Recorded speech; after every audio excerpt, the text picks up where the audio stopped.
রান্না শুরু হয়ে গেছে।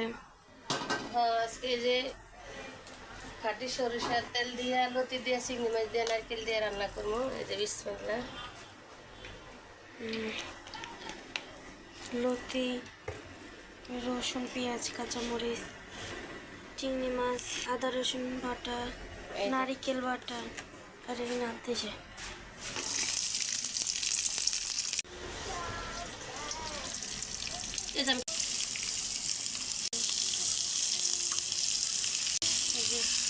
কাঁচামরিচ দিলাম, রসুন দিলাম, এখন চিংড়ি মাছটা দিয়ে দিলাম।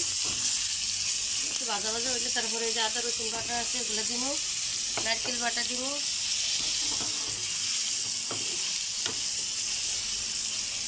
চিংড়ি মাছের সাইজটা একটু বড় আছে না? এটাই ভাবতেছিলাম যে আজকে এত বড় চিংড়ি মাছ। এই যে লতি দিয়ে রান্না করবে। লতি কি আব্বু আনছে আম্মু? হ্যাঁ, সবই তোমার আব্বুই আছে।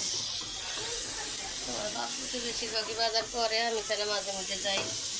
আচ্ছা হ্যাঁ, সবাই যখন না পাই তখন নারিকেল বাটা,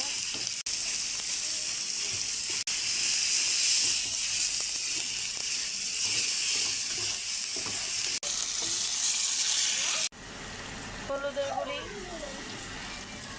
দিছি যেত, মানে মরিচের গুঁড়োটা দিব না, বেশি করে কাঁচামরিচ দিছি, তাহলে কালারটা একটু সুন্দর হইব।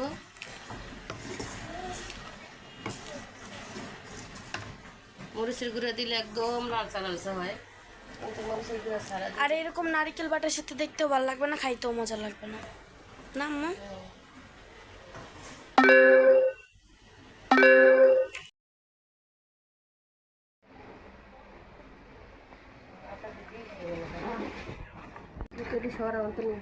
কষানো শেষ। হয় যে শেষ হয়ে গেছে, এখন লতি ফেলে দিব, কারণ নারকেল তো অনেক একটু ভাজা ভাজা না হলে আর এরান করব না।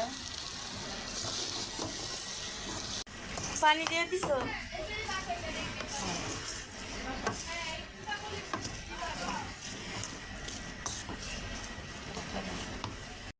কাঁচামরিচ মশলা কালারটা এই যে এইভাবে, কাঁচামরিচটা দিলে কালারটা এইভাবে হয়, অনেক সুন্দর, অনেক সুন্দর। আপনারা যারা এই রান্না করেন এইভাবে রান্না করেন, কারণ চেষ্টা করেন। কি হয়ে গেছে?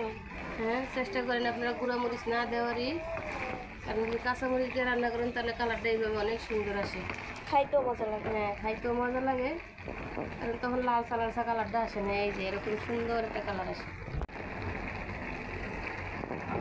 শেষ রান্না? হ্যাঁ, রান্নাটা শেষ হয়েছে। সুন্দর হয়েছে কালারটা।